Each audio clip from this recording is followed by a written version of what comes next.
Ya, kitab Yeremia pasal 17 ayat 5. Seringkali saudara kita tergoda dengan kekuatan kita. Ya, seringkali kita terhipnotis dengan kekuatan kita yang semu. Kita pikir kita punya kekuatan ini luar biasa, sehingga potong andalkan potong punya kekuatan, potong lupa Tuhan. Beginilah firman Tuhan, terkutuklah orang yang mengandalkan siapa?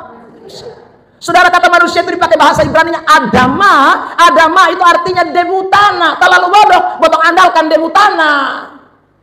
Saudara, kadang-kadang batong pikir, batong pun tubuh yang batong hidupi sekarang nih, batong pun kekuatan yang batong miliki sekarang ini terlalu luar biasa. Padahal itu cuman manusia, cuman debu tanah, cuman saudara pun seperti uap yang sebentar saja kelihatan dan kemudian akan lenyap. Maka anak-anak Tuhan, jangan andalkan batong pun kekuatan. Ya, sekarang batong masih muda, makanya batong kuat. Sekarang batong bisa bikin ini, bikin itu, saudaraku. Tapi ingat, dari hari ke hari, dari masa ke masa, batong bukan tambah hebat. Tidak ada orang tambah kuat. Tambah hari dia pasti akan stamina semakin turun, akan sampai pada titik di mana dia menua dan akan lemah. Jadi kalau kita andalkan ini terlalu bodoh. Amin. Saudara yang terkasih, jadi jangan tergoda dengan kekuatan semu, yaitu diri kita. Jangan. Kalau Tuhan kasih kita kekuatan, itu hanya anugerah yang Tuhan beri, tapi dia bukan andalan kita. Yang menjadi andalan kita, dia Tuhan, Sang Pencipta langit dan bumi. Pemilik kehidupan ini, kepulangan terbaik bagi Tuhan Yesus Kristus.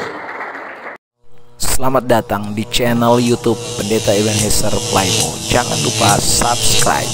Kekuatan, dan biar nama Tuhan dipuji, dipermuliakan. Terima kasih Tuhan, kami serahkan jalannya jam pemberitaan. Dari awal, pertengahan sampai akhir, Allah ambil alih sepenuhnya. Urapan Tuhan menguasai kami. Di dalam nama Tuhan Yesus Kristus kami sudah berdoa. Semua kita yang rindu firman Tuhan, bersama-sama dengan saya kita katakan amin. Beri tepuk tangan terbaik, silakan duduk. Tuhan berkati kita semua. Baik, Bapak Ibu Saudara yang terkasih di dalam Tuhan Yesus Kristus, momentum yang indah, yang luar biasa malam hari ini kita boleh merayakan HUT yang ke-50 dari Bapak Alex Lassi. Terima kasih buat kesempatan yang luar biasa ini, kita boleh jumpa dan kita boleh sama-sama menikmati firman Tuhan. Saudara yang terkasih dalam Tuhan, tema yang diberikan kepada saya untuk disampaikan malam hari ini oleh keluarga ini atau secara khusus oleh Bapak Alex Lassi adalah andalkan Tuhan dalam membangun relasi dengan Tuhan dan sesama. Mari kita bicara dulu ayat ini, atau kita sebutkan kalimat ini lebih dulu. Ya, 1, 2, 3. Saudara yang terkasih di dalam Tuhan, ya, kalau kita bicara soal mengandalkan Tuhan, maka kita juga sedang membicarakan soal membangun relasi dengan Tuhan. Ya, saya ulang ya. Kalau kita bicara soal mengandalkan Tuhan, itu berarti kita sedang membicarakan tentang bagaimana membangun relationship atau membangun relasi dengan Tuhan. Nah, saudara yang terkasih, kalau orang itu mengandalkan Tuhan dan membangun relasinya dengan Tuhan, maka implementasinya atau wujud nyatanya orang itu akan punya relasi juga yang baik dengan sesamanya. Ada amin? Ya. Jadi begini Bapak Mama Bapak Saudara, tidak mungkin orang punya relasi yang baik dengan sesama kalau dia tidak mendahului dengan relasi atau hubungan dengan Tuhan lebih dulu. Ya. Itu adalah sesuatu yang impossible. Mengapa demikian? Bagaimana saudara bisa punya hubungan antara sesama yang diciptakan, sementara yang menciptakan saudara, yaitu Tuhan, kita punya relasi tidak bagus. Kita punya relasi tidak mantap dengan dia. Kita punya relasi tidak berjalan harmonis dengan dia. Itu adalah sesuatu yang tidak mungkin, saudara yang terkasih dalam Tuhan. Ya. Maka kalau orang bisa membangun relasi dengan sesama, kelihatan baik. Saya pakai kalimat kelihatan baik karena kadang-kadang orang bisa pakai kacamatanya sendiri untuk menilai suatu relasi dengan sesama, untuk menyatakan bahwa saya baik-baik saja dengan si A, si B, si C, si D, saudaraku, tanpa baik dengan Tuhan. Itu menurut pandangan kita. Tapi kalau saudara, kalau kita belajar keseluruhan kitab suci, mulai dari kitab Kejadian sampai dengan kitab Wahyu, kita menemukan bahwa ketika orang punya relasi dengan Tuhan tidak beres, maka relasi dengan sesama juga tidak beres. Saya beri contoh, saudara yang terkasih. Kalau kita membaca kitab Kejadian pasal 3, kita menemukan ada cerita yang sangat lampau, yaitu cerita tentang Kain dan Habel, saudara. Nah, kenapa relasi Kain dengan Habel, saudara? Kenapa Kain bisa bunuh depu adik Habel? Pertanyaannya kenapa? Itu karena relasi dengan Tuhan tidak beres. Sebab kalau relasi dengan Tuhan beres, dia tidak mungkin bunuh depu adik kandung. Itu soalnya mungkin. Saudara yang terkasih dalam Tuhan. Jadi relasi dengan Tuhan itu menentukan relasi kita dengan sesama. Saya tidak yakin orang, saudaraku yang terkasih, di masyarakat, di lingkungan, atau di tempat kerja, dia bisa baik dengan orang yang sungguh-sungguh, saudaraku, yang sungguh-sungguh baik sesuai dengan apa yang Tuhan mau. Itu kalau dia berrelasi dengan Tuhan ancur berantakan, itu soalnya mungkin. Itu sesuatu yang tidak akan pernah terjadi, saudara yang terkasih dalam Tuhan. Pasti saat-saat dia akan tikam lu dari belakang. Pasti satu saat saudara terkasih dalam Tuhan, ada hal yang tidak baik yang dia akan wujud nyatakan. Karena dengan Tuhan saja dia tidak takut, apalagi dengan kita. Dengan Tuhan seorang bapak bilang dia anggap apa ya? Anggap biasa ya, anggap enteng, senodek, saudara. Apalagi dengan kotong manusia. Ya, jadi itu tidak mungkin. Maka saya mau sampaikan kepada kita semua, bangunlah relasi dengan Tuhan, maka saudara pasti punya relasi yang baik dengan sesama. Ada amin? Ada amin? Bilang samping kiri kanan, mus bapak dan Tuhan dulu. Ya, kalau soalnya bapak dan Tuhan, soalnya mungkin bapak dan kotong sesama, itu tidak sesuatu yang tidak bisa dipikirkan secara logika, sesuatu masuk akal. Ya saudara. Nah, hari ini kita akan belajar bagaimana membangun relasi dengan Tuhan dalam hal mengandalkan Tuhan. Nah saudara, satu ayat yang sangat terkenal, Yeremia pasal 17 ayat yang ke-7. Mari tampilkan teks ini. Kitab Yeremia pasal 17 ayat yang ke-7. Dan saya mau kita semua yang hadir pada malam hari ini membacakan teks ini bersama-sama. 1, 2, 3. Diberkatilah orang yang menaruh harapannya pada Tuhan. Jadi saudara yang terkasih, terlihat secara eksplisit di dalam teks itu ada kata mengandalkan Tuhan. Ya. Jadi saudara, ini berarti teks ini memang bicara khusus yang memberitahukan kepada kita tentang bagaimana orang Kristen itu mengandalkan Tuhan atau membangun relasi dengan Tuhan. Saya mau berikan definisi dulu tentang mengandalkan Tuhan di dalam teks ini. Mari saudara yang terkasih, perhatikan di dalam LCD kita. Definisi mengandalkan Tuhan. Apa sebenarnya kata mengandalkan Tuhan di sana? Kata mengandalkan Tuhan itu dalam bahasa Ibrani itu dipakai kata yiftach dalam bahasa Ibrani ya. Yiftach itu artinya percaya dan merasa aman, tapi bukan hanya di dalam intelektual ya, tetapi penyerahan total. Jadi bukan karena saya tahu Tuhan itu pencipta saya lalu kemudian saya rasa aman. Saya bukan karena tahu atau sudah mengerti bahwa Tuhan itu tempat perlindungan, Tuhan itu menara keselamatan, kota benteng, lalu saya rasa aman. Itu bukan saudaraku yiftas, karena yiftas bukan sekedar intelektual atau pengetahuan atau pengertian atau cara tahu kita tentang Tuhan, tetapi bicara soal yiftas, mengandalkan Tuhan, itu berarti menyerahkan totalitas hidup kita kepada Tuhan. Beri tepuk tangan terbaik buat Tuhan Yesus. Ya, sebab kalau orang bilang percaya dengan intelektual banyak, ya, percaya yang namanya intelektual banyak, bahkan semua orang Kristen tahu itu semua. Tapi kalau yiftach, mengandalkan Tuhan, itu bukan hanya sekedar lu tahu, itu bukan hanya sekedar ada di otak, itu bukan hanya sekedar tahu siapa Tuhan, tetapi menyerahkan totalitas hidupmu kepada Tuhan. Itu namanya yiftach. Maka hidupmu diberkati. Itu ayat tadi bilang diberkati. Orang yang apa? Yang yiftach. Saudara yang terkasih dalam Tuhan, saya suka kasih cerita ini, cerita yang sangat lampau ya saudara yang terkasih dalam Tuhan. Bahkan mungkin saudara sering mendengarkan cerita tentang Mr. Charles Blondin itu ya saudara. Cerita tentang Mr. Charles Blondin itu seorang akrobatik ya, seorang pemain akrobat yang sangat hebat sekali. Saudara, dia pernah membuat suatu pertunjukan di Sungai Niagara. Sungai Niagara itu adalah air terjun terbesar di dunia. Saudara yang terkasih dalam Tuhan, Sungai Niagara itu kalau jatuh turun dari atas itu mati memang. Itu tidak ada cerita. Saudara yang terkasih dalam Tuhan, jangankan Sungai Niagara, orang beberapa kali jatuh di air terjun Tesbatan saja meninggal. Apalagi di Sungai Niagara yang air terjun terbesar di dunia itu. Tapi ini Mr. Blondin ini dia mau bikin pertunjukan yang agak memukau, maka dia tidak mau cari tempat yang biasa-biasa. Dia bikin pertunjukan di tempat yang memang menantang, maut saudara yang terkasih. Jadi dia kemudian saudara minta semua timnya pasang tali itu dari ujung air terjun yang satu ke ujung yang lain, saudara yang terkasih dalam Tuhan. Lalu di atas tali itu dia hendak berjalan, ya saudara, menyeberangi itu air terjun Niagara. Saudara yang terkasih dalam Tuhan, waktu dia bilang sama semua penonton yang hadir, ya, karena reklame atau iklan tentang pertunjukan itu tersebar luas sehingga orang semua banyak yang datang untuk menyaksikan pertunjukan itu. Saudara, begitu si Mr. Browning bertanya, apakah kalian yakin saya bisa berjalan di atas seutas tali ini sampai ke ujung? Semua orang bilang, percaya. Lalu Mr. Browning tanya, kenapa kamu percaya saya bisa berjalan? Ya kami tahu kamu hebat, kami tahu kau luar biasa. Bukan baru kali ini kami lihat pertunjukan kamu jalan di atas tali, sudah sering, saudara. Meskipun sekarang di sungai yang besar, di air terjun yang besar, tapi kami lihat kau luar biasa, jadi kami percaya. Saudara, dan betul Mr. Browning jalan. Dia berjalan dari sisi yang satu ke sisi yang lain di atas seutas tali itu. Dan benar saudara, dia sampai di ujung dengan selamat. Tapi ketika dia sampai di ujung dengan selamat, dia berkata kepada penonton, kali ini saya tidak hanya berjalan sendiri, tapi saya akan bawa gerobak isi batu, isi pasir, jalan di atas tali. Kalian masih percaya bahwa saya bisa lewat? Semua orang teriak, Mr. Browning hebat, luar biasa, kami percaya. Saudara, dan Mr. Browning kemudian bikin tuh pertunjukan. Dia jalan membawa gerobak, pasir, dan batu lewat itu sungai Niagara.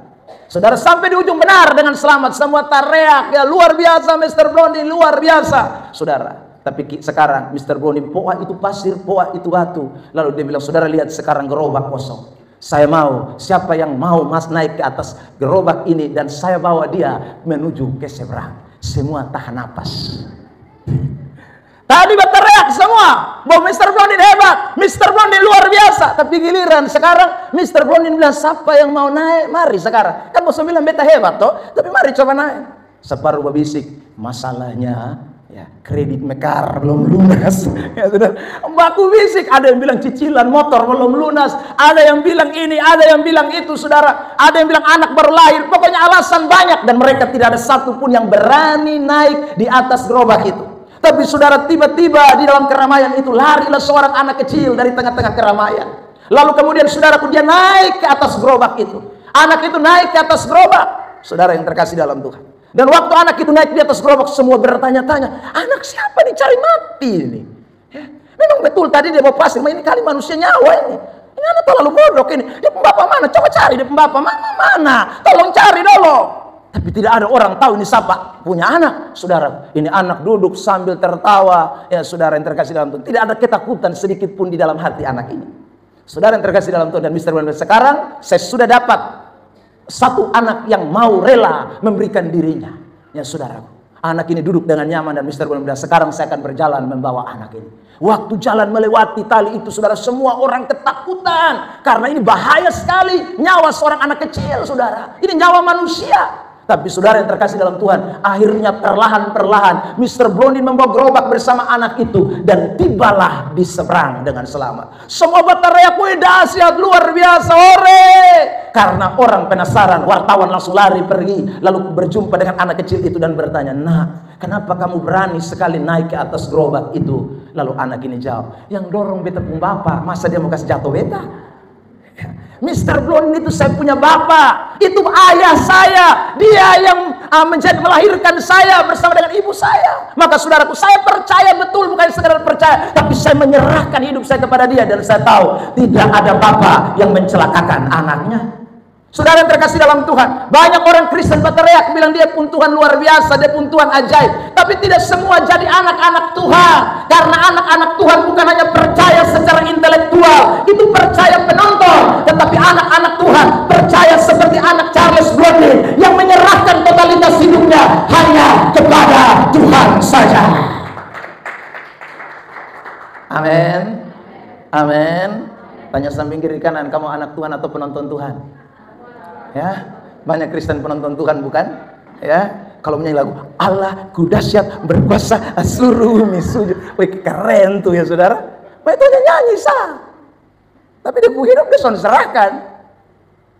Kalau ada masalah, saudaraku yang terkasih, dia mulai jauh, dia mulai mundur. Itu orang tidak menyerahkan hidup sama Tuhan. Hanya intelektualnya, dan itu bukan yiftach, itu bukan mengandalkan Tuhan. Makanya saudara, satu ayat saya ingin tunjukkan lagi tentang orang yang mengandalkan Tuhan. Kisah pasal 17 ayat 28. Ini ayat bicara tentang kita mengandalkan Tuhan. Tampilkan saudaraku, ya. Yes, Kisah pasal 17 ayat 28. Ya, mesti pindah-pindah. Ya, Kisah 17 ayat 28. 1, 2, 3. Sebab kita bergerak kita ada seperti yang telah juga dikatakan oleh pujangga-pujanggamu. Sebab kita ini dari, kalau dibilang keturunan Allah, itu berarti anak-anak Allah. Karena kita ini anak-anak Allah, maka kita di dalam Dia, kita bergerak di dalam Dia, kita hidup di dalam Dia, kita berjalan di dalam Dia. Seluruh totalitas hidup kita serahkan total kepada Dia, sang pemilik kehidupan ini. Amin. Saudara yang terkasih dalam Tuhan, saya beberapa hari yang lalu pergi ke Bali, saudara, dan kami dalam cuaca yang cukup tidak baik, ya, penerbangan itu. Jadi begitu sampai di Bali, saudara, pesawat tidak bisa mendarat. Maka terputarlah kami di atas pesawat, di atas udara, saudara. Berputar, dan itu bukan saya punya putaran yang pertama kali. Karena saya pernah bersaksi di sini, saudara yang terkasih dalam Tuhan, saya pernah putar di Rote, ya, putar, lalu kemudian turun di Rote, saudara. Itu sekitar mungkin 3-4 tahun yang lalu. Lalu kemudian di Alor baru saja, ya saudara, kami tak putar, pesawat tidak bisa turun, akhirnya putar balik kembali ke Kota Kupang, besok baru berangkat lagi. Nah kali ini Bali. Saya pikir-pikir begini, enak juga ya terbang, kalau pulang lagi ke Kupang besok baru datang lagi, ya saudara. Ya kan kapan lagi terbang gratis, ya saudara yang terkasih. Tapi ini pesawat main putar, dan saudara, di dalam pesawat itu kami banyak orang, banyak agama, banyak kepercayaan, dan masing-masing sudah mulai berdoa, masing-masing sudah angkat hatinya, saudaraku. Dan mulai mungkin ada di antara mereka yang cuma jadi Kristen penonton, yang kemudian sudah mulai teriak, Tuhan tolong beta, Tuhan tolong saya, saudara yang terkasih dalam Tuhan. Saya sendiri berpikir, ya mati hari ini sama dengan mati besok. Ya, terputar kalau turun di laut ya sudah toh. Ya, sudah. Tapi kalau Tuhan masih izinkan mendarat di Bali ya pasti. Dan benar saudara, kurang lebih mungkin 45 menit sampai 1 jam kami terputar. Ya lalu akhirnya pesawat itu bisa mendarat dengan selamat di Bali. Saudara yang terkasih dalam Tuhan, hidup ini kita ada di dalam Tuhan. Hidup ini kita bergerak di dalam Tuhan. Hidup ini kita lakukan apa saja kita di dalam Tuhan. Itu orang yang mengandalkan Tuhan. Totalitas hidup kita ini kita sesorong pi. Paulus berkata begini dalam kitab Galatia. Perhatikan, saudara yang terkasih. Pasal 2, ayat yang ke-20. Kitab Galatia, pasal yang kedua. Ayat yang ke-20, saudaraku. Namun aku hidup, tetapi bukan lagi aku sendiri yang hidup. Melainkan, siapa? Kristus yang hidup di dalam aku. Dan hidupku yang kuhidupi sekarang di dalam daging adalah hidup oleh iman dalam anak Allah yang telah mengasihi aku dan yang menyerahkan dirinya untuk aku. Paulus berkata, yang saya hidupi sekarang bukan saya lagi, tapi Kristus ada di dalam saya. Ada Tuhan di dalam saya. Itu orang yang mengandalkan Tuhan, itu yiftach. Ya. Jadi bukan hanya pengetahuan, tapi penyerahan total, di mana Tuhan tidak terpisahkan dengan kita. Kita dengan Tuhan menjadi satu. Kita dan Tuhan menjadi satu. Saudara yang terkasih dalam Tuhan, ya itulah yang kita harus lakukan juga dalam hidup ini. Nah saudara yang terkasih dalam Tuhan, saya mau beritahu kepada kita, kenapa banyak orang hanya mengaku Yesus dari mulutnya, tapi dia tidak mau mengandalkan Tuhan. Karena dia tertarik dengan godaan-godaan semu. Ya, saya mau tunjukkan beberapa ayat kepada kita sekalian. Yang pertama, saudara yang terkasih, mari kita lihat dulu dari kitab Yeremia pasal 17 masih, ayat yang ke-5. Ya, kitab Yeremia pasal 17 ayat 5. Seringkali saudara kita tergoda dengan kekuatan kita. Ya, seringkali kita terhipnotis dengan kekuatan kita yang semu. Kita pikir kita punya kekuatan ini luar biasa, sehingga potong andalkan potong punya kekuatan, potong lupa Tuhan. Beginilah firman Tuhan, terkutuklah orang yang mengandalkan siapa? Saudara, kata manusia itu dipakai bahasa Ibrani-nya Adama itu artinya demutana. Terlalu bodoh, potong andalkan demutana. Saudara, kadang-kadang potong pikir, potong pun tubuh yang potong hidupi sekarang nih, potong pun kekuatan yang potong miliki sekarang ini terlalu luar biasa. Padahal itu cuman manusia, cuman debu tanah, cuman saudara pun seperti uap yang sebentar saja kelihatan dan kemudian akan lenyap. Maka anak-anak Tuhan, jangan andalkan potong pun kekuatan. Ya, sekarang potong masih muda, makanya potong kuat. Sekarang potong bisa bikin ini, bikin itu, saudaraku. Tapi ingat, dari hari ke hari, dari masa ke masa, potong bukan tambah hebat. Tidak ada orang tambah kuat. Tambah hari dia pasti akan stamina semakin turun, akan sampai kepada titik di mana dia menua dan akan lemah. Jadi kalau kita andalkan ini, terlalu bodoh. Amin. Saudara yang terkasih, jadi jangan tergoda dengan kekuatan semu, yaitu diri kita. Jangan. Kalau Tuhan kasih kita kekuatan, itu hanya anugerah yang Tapi dia bukan andalan kita. Yang menjadi andalan kita, dia Tuhan, Sang Pencipta langit dan bumi, pemilik kehidupan ini. Tepuk tangan terbaik buat Tuhan Yesus Kristus. Jadi saudara yang terkasih dalam Tuhan, jangan anggap kuat. Lalu makanya ada banyak orang kalau masih kuat malas gereja. Aduh. Yang malas gereja dong dengar. Saudara, dia selalu ingat Tuhan. Tapi kalau su infus pasang di sini, selang su pasang di sini, ya saudara, minta maaf, selang su di mana-mana, baru dia pun kekuatan sudah ada lagi. Mau balik itu, tolong. Nah itu baru dia bilang Tuhan. Jangan amin. Tong andalkan Tuhan. Kau tempung kekuatan ini bukan apa-apa. Jadi anak Tuhan jangan. Ada yang lain, saudaraku, dia tergoda dengan kekuatan semu, bukan kekuatan manusia, kekuatan dirinya, tapi karena dia punya makan minum yang cukup, ya. Saudara yang terkasih dalam Tuhan, dia pikir cari Tuhan, pikir apa? Kau makan ada lah. Kalau kau tahu ada sayur kangkung, ada marungga. Kalau ada marungga, ada labu Jepang. Makan terus. Saudara yang terkasih dalam Tuhan, ada orang begitu. Ini ayat bilang, mari Yesaya pasal 3 ayat 1. Tidak ada orang model begitu, hanya andalkan makan minum, dia cari Tuhan. Karena anggap masih bisa makan, masih bisa minum, maka sesungguhnya Tuhan semesta alam akan menjauhkan dari Yerusalem dan dari Yudea setiap orang yang mereka andalkan segala persediaan apa? Tuhan belum akan jauhkan bosong. Saya akan jauhkan kamu orang-orang Yerusalem karena kamu andalkan persediaan makanan dan minumanmu. Saudara yang terkasih dalam Tuhan Yesus Kristus, Tuhan bikin banyak kali kelaparan terjadi pada zaman Alkitab kan, saudara? Ya. Dan Alkitab bilang di Matius 24, bahwa nanti akan datang tuh masa kelaparan lagi. Artinya bahwa makanan dan minuman ini bisa lenyap. Jadi kalau potong anggap, potong pun pariuk di rumah, potong pun tacu di rumah, bisa kasih dipotong, lalu ketong lupa Tuhan. Waduh, ketong sayang sekali. Orang-orang begini ini cilaka 12. Ya. Jangan, Bapak Mama, Bapak Saudara.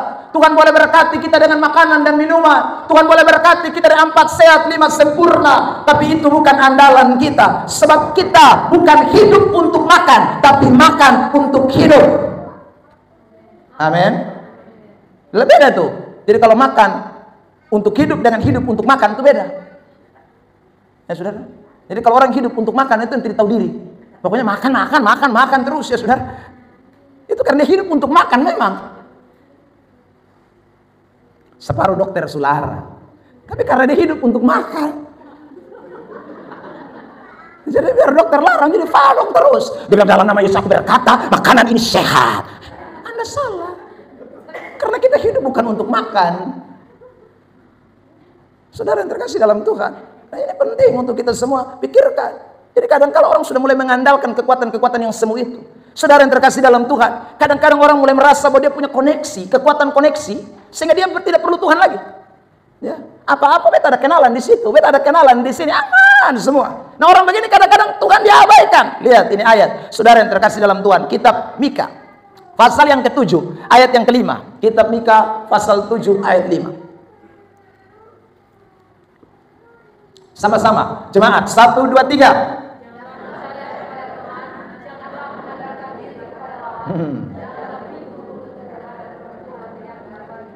Janganlah percaya kepada teman, jangan mengandalkan diri kepada kawan, jangan. Bahkan perempuan yang berbaring di pangkuanmu, artinya apa? Bertemu istri, bertemu suami, bertemu bisa andalkan dong. Ya saudara, mereka bukan segalanya dalam bertemu hidup, hanya Tuhanlah segalanya dalam hidup kita. Kawan akan mati, koneksi kita satu saat akan putus kalau kita mengandalkan kawan kita. Oh, beta pun kawan dia ini, dia itu. Satu-satu dia mati, mau dia presiden, menteri, DPR, pejabat apapun di dunia dia pasti akan mati. Termasuk suami dan istri kita, mereka bukan andalan kita. Tuhan andalan kita dalam hidup kita. Jangan taruh percaya kepada mereka. Jangan andalkan mereka. Saudara yang terkasih dalam Tuhan Yesus Kristus, yang lain mengandalkan kecantikan dan kegantengannya. Ya sudah, aman sah, beta nih. Ya. Pokoknya beta nih, laki mana yang suka di beta. Ya. Jadi dia anggap dia punya kecantikan itu penghasilan duit. Ada tuh model-model begitu. Yeskiel 16 ayat 15. Sama ini kan ada ayat semua nih. Ya. Yeskiel 16 ayat 15. Lihat. Yeskiel 16 ayat 15. 1, 2, 3.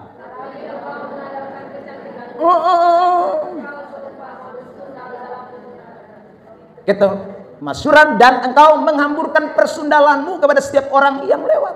Ada orang begitu, ya, jenis mengandalkan kecantikan. Sama-sama itu perempuan kadea dong. Ya, dong kan dapat doi dari itu. Dong anggap dong body high dong, kecantikan dong. Ada orang ngomong beberapa minggu yang lalu bilang, Bapak sekarang di kadesan pakai lah. Oh kenapa? Dong tua-tua semua. Terus di mana yang masih muda?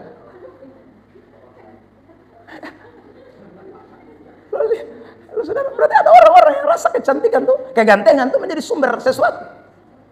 Nah ini dunia ini memang mati, saudara yang terkasih dalam Tuhan. Dan kalau saudara lihat Alkitab bicara, itu memang tidak ada yang putar balik, semua jelas, semua telanjang. Hanya botong mungkin minta maaf ya, botong kurang baca Alkitab, saya botong tahu. Tapi Alkitab ngomong bagaimana orang andalkan dia punya kecantikan, bagaimana orang ngomong dia punya koneksi, ya, mengandalkan dia punya koneksi, kekuatan diri sendiri, makan, minum, uang juga ada, uang banyak, lebih banyak lah.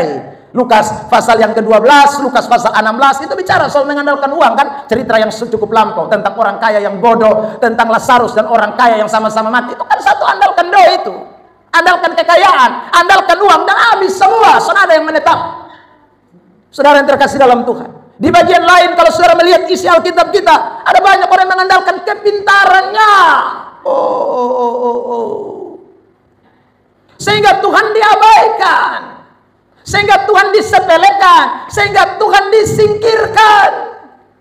Ya saudara, nah ini adalah kekuatan-kekuatan yang semu, yang seringkali mencuri hati kita, yang seringkali mencuri fokus kita, sehingga kita tidak memberi hidup kita untuk mengandalkan Tuhan. Tapi dengar baik, semua yang hadir dalam ucapan syukur HUT yang ke-50 dari Bapak Alexander Lassi, saya sebagai hamba Tuhan memberi pesan kepada kita semua, jangan tertarik dan tergoda dengan sebuah kekuatan-kekuatan semu itu, entah uang, entah kecantikan, entah koneksi, entah harta, entah apapun kepintaran. Jangan andalkan, serahkan hidupmu hanya kepada Tuhan saja sebagai pemilik satu-satunya hidup kita semua. Ada amin.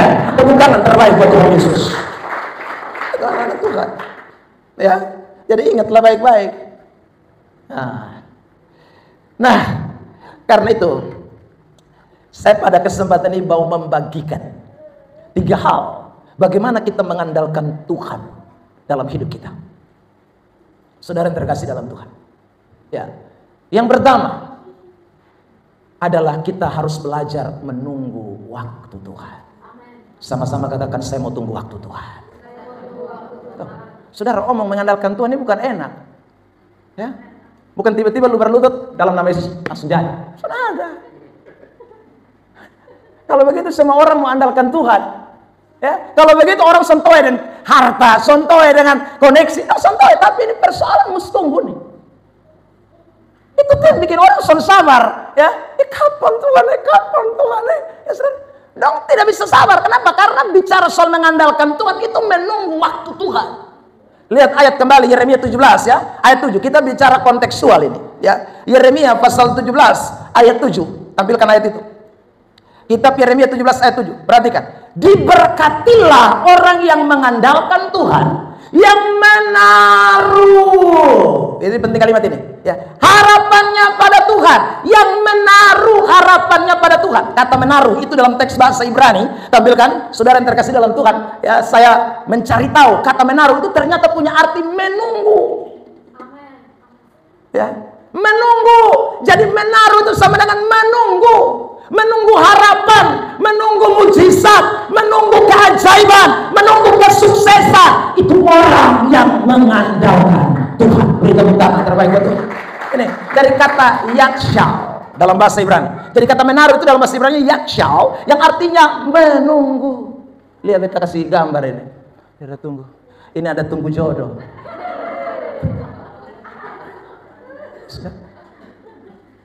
Tunggu dia.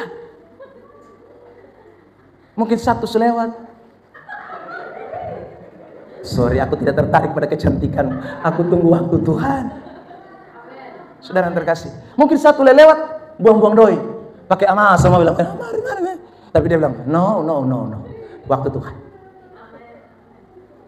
Saudara yang terkasih dalam Tuhan. Mungkin yang satu datang dan berkata, aku punya ini, aku punya itu, aku punya segala-gala uang, harta, benda, semua aku punya. Tapi dia tidak, aku menunggu waktu Tuhan. Saya ulang saudara, Jadi orang yang mengandalkan Tuhan, yang membangun relasi dengan Tuhan, itu adalah orang-orang yang yakshaw. Mereka menunggu waktu Tuhan. Dan waktu Tuhan itu pasti baik. Lihat ini pengkhotbah, tampilkan pasal 3 ayat 1 dan ayat 11. Saudara yang terkasih dalam Tuhan. Kita pengkhotbah pasal 3 ayat 1 dan ayat 11. Untuk segala sesuatu ada masanya. Untuk apapun di bawah langit ini adalah waktunya. Ayat 11, saudara yang terkasih. 1 dan 3. Ia membuat segala sesuatu indah pada, bahkan ia memberikan kekekalan dalam hati manusia. Tetapi manusia tidak dapat menyelami pekerjaan yang dilakukan Allah dari awal sampai akhir. Jadi saudara yang terkasih dalam Tuhan, Tuhan itu pasti buat segala sesuatu indah pada waktunya. Tapi persoalannya siapa yang mau menaruh harap, siapa yang mau menunggu waktu, siapa yang mau yakshaw, yang tunggu Tuhan sampai engkau bertindak. Itulah orang-orang yang akan melihat suatu perkara yang namanya diberkati oleh Tuhan. Kalau kita belajar menunggu waktu Tuhan. Saudara yang terkasih dalam Tuhan, kalau kita belajar tentang bangsa Israel untuk sampai ke negeri yang berlimpah susu dan madu, itu bukan waktu yang singkat. Saudara yang terkasih dalam Tuhan, 40 tahun mereka harus berjalan menyisir laut Taberau, lalu kemudian padang gurun. Mereka mesti lewati sampai kemudian berhadapan dengan Yeriko, berhadapan dengan bangsa Enak. Tapi mereka tidak mau menyerah. Mereka tahu waktu Tuhan adalah waktu yang terbaik. Amin. Yusuf untuk sampai menduduki jabatan di Mesir sebagai Perdana Menteri, saudara yang terkasih dalam Tuhan, itu butuh waktu 13 tahun. 13 tahun. Saudara, untuk jadi tangan kanannya. Maka tadi saudara dengar kesaksian Pak Alex kan? Untuk lihat tuh gedung mewah di mana leh? Boneana. Bone atau Taluitan. Itu kan butuh proses waktu. Pak Alex berapa tahun? Itu masih mendingan 8 tahun. Tadi Bapak punya 13 tahun ini Yusuf. 13 tahun itu belum hitung dengan 7 tahun kelaparan dan 7 tahun kelimpahan itu. Saudara yang terkasih dalam, itu hitung-hitung maka 22 lebih tahun. Bukan gampang. Saudara, rasul yang terkenal bernama Paulus yang tulis hampir kurang lebih 13 surat. Saudara, hari ini namanya disebut di mana-mana. Itu bukan tiba-tiba naik langsung menjadi rasul hebat. Tidak. 13 tahun juga diproses oleh Tuhan. Jadi waktu itu kalau ditunggu pasti akan menghasilkan sesuatu yang penuh pengharapan. Beri tepuk tangan terbaik buat Tuhan Yesus Kristus. Maka orang yang mengandalkan Tuhan tidak pernah jenuh membangun relasi dengan Tuhan. Meskipun lama, orang yang saudaraku yang dikasih mengandalkan Tuhan, itu betul-betul menyerahkan totalitas hidupnya kepada Tuhan. Meskipun waktunya tidak singkat, saudara, tapi mereka belajar untuk bersabar. Mereka terus mengikuti arusnya Tuhan. Mereka mau melihat bagaimana karya Tuhan itu dinyatakan dalam hidup mereka. Ada satu pujian yang lampau, saudara yang terkasih dalam Tuhan. Indah rencanamu Tuhan di dalam hidupku. Amin. Ya tak? Walau ku tak tahu dan ku tak mengerti semua jalanmu. Ya toh? Kita tidak pernah tahu rencana Tuhan. Kita tunggu saja waktu Tuhan. Tapi yang kita yakini, Tuhan selalu membuat segala sesuatu indah pada waktunya. Sabar. Sabar. Bilang samping kiri kanan, sabar. Ya. Orang andalkan Tuhan itu sabar. Saudara yang terkasih dalam Tuhan, jangan terburu-buru. Yang lain mulai piswangi, pisetan, dukun, jangan. Anda tetap Tuhan. Ya, tapi Pak ini tidak sembuh-sembuh nih, penyakit sudah lalu mau mati nih. Tidak akan. Percayalah, kalau saudara serahkan sama Tuhan, waktu Tuhan pasti yang terbaik. Tidak ada yang mustahil. Hanya kadang orang tidak sabar, maunya cepat. Orang datang berdoa, dia bilang ini satu doa ke, kok beta tetap sah. Dari tadi beta putar terus. Ya. Ya. Datanglah si dukun lalu kemudian baca mata, cus. Ini dulu pas Bapak. Begitu dia pulang, saya pun perut langsung tenang. Nah, tenang supaya lu masuk neraka punya. Jangan, sabar. Ya, saudara. Mungkin Anda pergi berdoa, sudah terkasih waktu Anda berdoa, Anda menunggu waktu Tuhan cukup lama. Tapi saya ulang, Tuhan buat segala sesuatu indah pada waktunya. Jadi ingat baik-baik, orang yang menaruh harap itu pasti menunggu waktu Tuhan. Kedua, cepat saja. Bagaimana cara kita mengandalkan Tuhan? Orang yang mengandalkan Tuhan itu pasti terhubung dengan siapa? Amin. Dari kalimat apa? Mari kita lihat, saudara yang terkasih dalam Tuhan. Kitab Yeremia pasal 17 kembali. Ayat yang ke-8. Kitab Yeremia pasal 17 ayat 8. Ia akan seperti pohon yang ditanam di tepi air, yang merambatkan akar-akarnya ke tepi batang air, dan yang tidak mengalami datangnya panas terik, yang daunnya tetap hijau, yang tidak khawatir dalam tahun kering, dan yang tidak berhenti menghasilkan buah. Saudara, kalau saudara mendengarkan khotbah tentang ayat-ayat ini, orang selalu cenderung menafsirkan ayat ini dari satu sisi. Tentang apa? Tentang bagaimana kita diberkati Tuhan. Tapi malam ini saya tidak bicara soal sisi yang diberkati Tuhan. Itu memang tersirat di dalam ayat ini. Tetapi saudara, saya ingin bicara sesuatu yang dibalik daripada berkat itu. Saudara, pohon yang ditanam di tepi aliran air sebenarnya adalah suatu simbol tentang hidup kekristenan kita, tentang hubungan kita dengan Tuhan. Pohon yang ditanam di tepi aliran air itu sama saja dengan orang yang dekat Tuhan, orang yang mengandalkan Tuhan, orang yang seluruh eksistensi hidupnya bergantung kepada Tuhan. Itu pohon yang ditanam di tepi aliran air. Amin. Tanya samping kiri kanan, kamu ditanam di mana? Di tepi aliran air atau di gunung? Ya saudara. Lalu bilang sama dia, pantas lu muka kerut. Hubungan. Akarnya merambat, itu bicara hubungan. Saudara, dan Tuhan kalau kita dekat dengan dia, kita pasti, itu orang mengandalkan Tuhan, itu orang dekat dengan Tuhan. Makanya saya beberapa minggu ini kan di gereja ini ada tema kasih. Saudara yang terkasih, kita bicara soal kasih mulai dari minggu pertama sampai nanti besok di minggu terakhir kita masih bicara soal kasih. Saudara, orang mengasihi Tuhan itu dia terhubung dengan Tuhan. Dia dan Tuhan itu sudah bisa jauh, bukan lu menyanyi, aku mau cinta Yesus, I love you Lord dan sebagainya, bukan. Aku mau cinta Yesus tapi jarang pergi gereja, jarang berdoa. Aduh, itu tidak terhubung. Itu pohon yang ditanam di padang gurun Israel. Ya. Orang kalau pohon ditanam di tepi aliran air, dia akan berkata seperti Mazmur mengatakan, lebih baik 1 hari di pelataran Tuhan daripada 1000 hari di tempat lain. Lebih baik berdiri di ambang pintu rumah Allah daripada diam di kemah-kemah orang fasik. Itu siapa? Orang yang terhubung dengan Tuhan, yang seperti pohon yang ditanam di tepi aliran air, yang merambatkan akar-akarnya ke, saudaraku, ke tepi batang air. Jadi tidak ada orang Kristen, saudaraku, mengandalkan Tuhan tapi tidak pernah bangun relasi dengan Tuhan. Doa jarang, pergi gereja jarang, baca Alkitab jarang, tapi dia bilang saya terhubung dengan Tuhan. Baru nyanyi lagu itu, lagu yang biasa kita nyanyikan, ku terhubung denganmu, selalu melekat di hatimu. Padahal 1 tahun baru datang gereja 1 kali. Itu terhubung dengan apa? Anak-anak Tuhan, malam hari ini saya mau pesan, orang yang mengandalkan Tuhan, dia terhubung dengan Tuhan setiap saat. Amin. Bangun relasi dengan Tuhan ya. Seperti pohon yang ditanam di tepi aliran air. Sudah lihat, aduh, menarik sekali dia penggambar itu ya. Terakhir, ketiga, siapakah atau bagaimanakah orang mengandalkan Tuhan? Yang ketiga, dia pasti jaga hati. Amin. Hati ini penting, saudara. Ya. Para psikolog mengatakan bahwa hati manusia itu, saudara, ada ruang kosong ya, yang tidak bisa diisi oleh siapapun kecuali oleh Tuhan. Jadi kalau Tuhan tidak memasuki hati orang itu, berarti hati orang itu ada satu ruang yang kosong. Nah, ruang yang kosong itu bisa ditempati oleh yang lain? No, tidak bisa. Saudara yang terkasih dalam Tuhan. Dan ruang kosong itu akan membuat Anda rasa terus kehausan. Anda merasa kurang, Anda akan merasa hampa. Dan kehampaan dan kekosonganmu itu akan membuat engkau mencari jalan yang tidak benar, membuat engkau mencari pertolongan yang semu. Kenapa? Karena ada ruang kosong di dalam hatimu. Yang merasa engkau kan tidak bisa puas terus. Tapi saudara, orang Kristen, anak-anak Tuhan, kita tahu bahwa ruang kosong itu adalah tempat di mana Allah berdiam. 1 Korintus pasal yang ke-3 ayat 16 mengatakan, tubuhmu itu adalah bait Allah dan roh Allah diam di dalamnya. Tadi kita sudah baca Galatia 2 ayat 20. Paulus berkata, sesudah aku menjadi Kristen, hidupku yang sekarang ini bukan aku lagi, tapi Kristus yang hidup di dalam aku. Itu berarti hatinya ada Tuhan di dalamnya. Dan kalau Tuhan ada di dalam hati kita, dia jaga hati kita.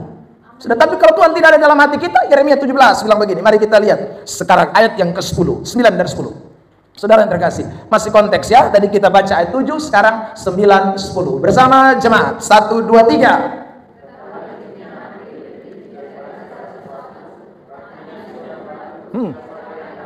Oh. 10. Aku Tuhan yang menyelidiki hati yang menguji batin untuk memberi balasan kepada setiap orang setimpal dengan tingkah langkahnya, setimpal dengan hasil. Sudah lihat, Tuhan dapat lihat hati, karena Tuhan tahu hati ini sumber. Kalau hati kita ini tidak ada Tuhan, pasti keluar nih jahat, keluar nih bajak, keluar nih pasti sonde baik. Saudara yang terkasih, lihat, saya tunjukkan ini ayat-ayat sebagai ayat penutup buat kita semua. Saudara yang terkasih dalam Tuhan, mari kita perhatikan Lukas pasal yang ke-6, ayat yang ke-45 lebih dulu. Lukas pasal 6 ayat 45, tampilkan. Lukas 6 ayat 45. Ya, jemaat sama-sama, 1, 2, 3. Orang yang baik mengeluarkan barang yang baik dari mana? Hatinya. Saudara, terus orang yang jahat mengeluarkan barang yang jahat dari mana juga? Iya. Jadi hati itu, saudaraku, yang mencetak semua itu. Lebih jelas, lihat Matius pasal 15 ayat yang ke-18 sampai 23. Matius 15 ayat 18. Tetapi apa yang keluar dari mulut berasal dari mana? Dan itulah yang menajiskan orang. Ayat 19. Jemaat membaca ayat ini. 1, 2, 3.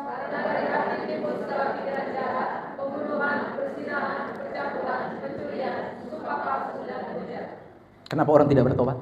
Hatinya belum ditempati Yesus. Karena kalau Yesus ada dalam hatinya, dia orang yang mengandalkan Tuhan. Saudara, tidak ada yang namanya kejahatan bertahan. Tidak. Hati bersih, maka yang keluar hidup. Amsal 4, 2, 3 sebagai ayat terakhir. Amsal 4, 2, 3. Mari jemaat semua pemain musik maju ke depan. Kita baca ayat ini lalu kita akan tutup. Amsal 4 ayat 2, 3. 1, 2, 3.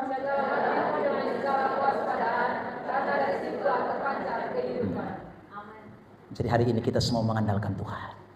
Orang yang mengandalkan Tuhan, relasi dan Tuhan mesti beres. Orang yang mengandalkan Tuhan, sekali lagi, hatinya tidak boleh licik. Dia jaga sehingga hatinya benar-benar Tuhan kuasai. Orang yang mengandalkan Tuhan, dia terhubung dengan Tuhan seperti pohon yang ditanam di tepi aliran air. Orang yang mengandalkan Tuhan, dia menaruh harapannya, menunggu waktu Tuhan sampai Tuhan menyatakan kemuliaannya. Kiranya Tuhan berkati kita dengan firman-Nya. Haleluya, Yesus. Terima kasih Tuhan.